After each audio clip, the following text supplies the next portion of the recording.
This is a segment of the up-and-coming The Whole Chessboard video. I hope you enjoy.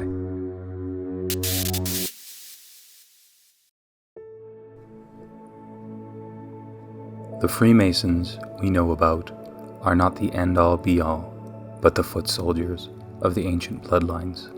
It doesn't necessarily mean they are or aren't part of these bloodline families, but it does mean they are under their control, and they work to bring the ancient bloodline's plans to fruition.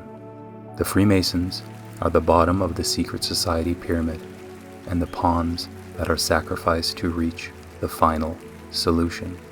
There are not tens of thousands of Freemasons, but millions, and the Freemason religion has been around since the antediluvian times. However, obviously, they were not called Freemasons until the 1500s that we know of.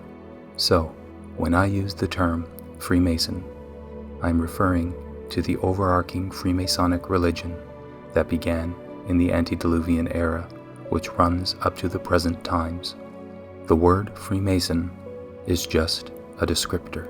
You must look at the behaviors and what people believe and practice over what they call themselves and over what they say.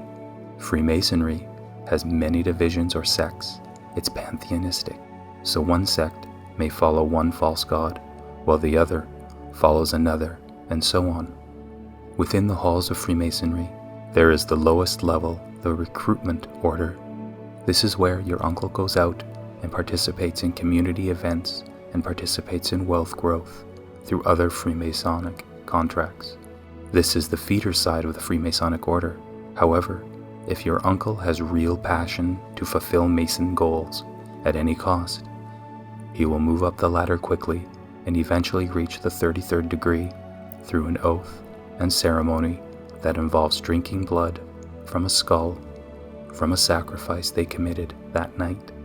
Depending on their false god, they may participate in sex cult magic, sacrifice, and work to fulfill the needs of the ancient bloodline families under the belief that they too are now part of this illuminated club, as long as they are loyal, trustworthy, and controllable or sufficiently compromised, and that they continue to do their job well. Now, let's dig a little deeper to reveal the other side of the Freemasonic religion. If you look at the Freemason symbolism, you can see a black and white tile floor. This floor is symbolism for the earth and all that they control. Right now, information is being leaked about the black tile on the Freemasonic floor. These are called the Black Hats, who are bringing in the Great Reset for this Q deception happening today. All the people talking about the evil Freemasons is coming from this dark side, which is from purposely leaked information. You know this information because you are meant to know it. You know this information because you are meant to know it by them. This is called controlled opposition. Now, their time is up. Their usefulness is almost at an end, and the light is shining on their work by their own occult bloodline overseers. Much less is known about the white tile on the Freemasonic floor, or the Great Awakening as we know it today. This is by design too, because their job isn't finished, and you are not to know about them until it's too late and the noose is set. First time. This white tile is now taking over the world from the black tile. This is not by accident. This is through participation.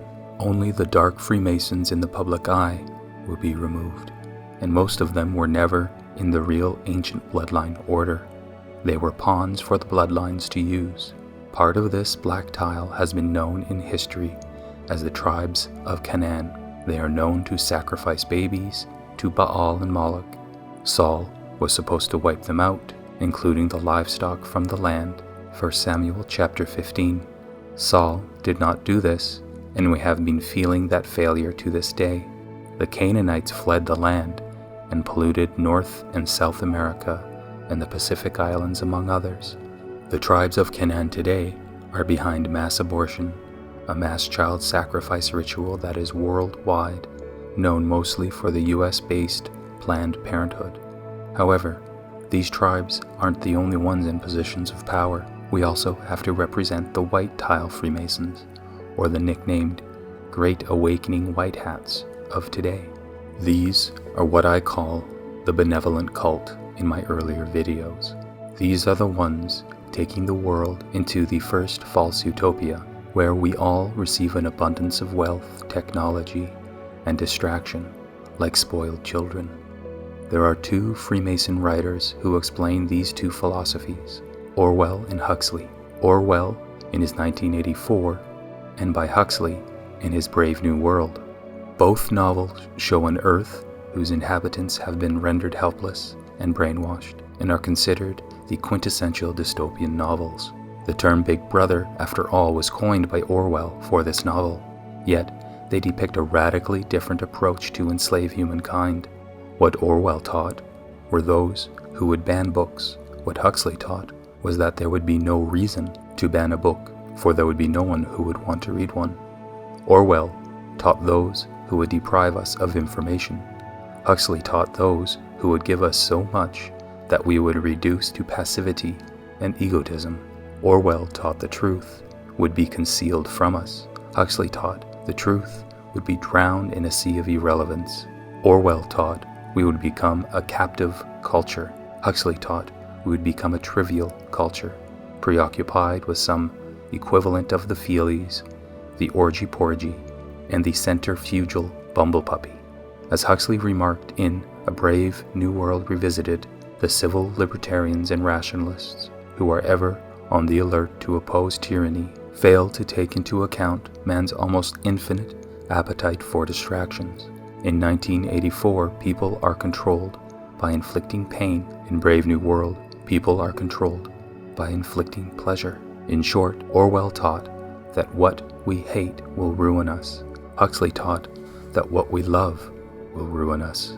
Now that we know the 1984 narrative is being destroyed through the Q psyop and the coming utopia is being introduced, we can see that both were right. Both were being used to manipulate the population. Orwell's prediction was a planned prediction, or predictive programming from the Black Hat Freemasons, and Huxley from the White Hat, and both were designed to lead the world to their destruction.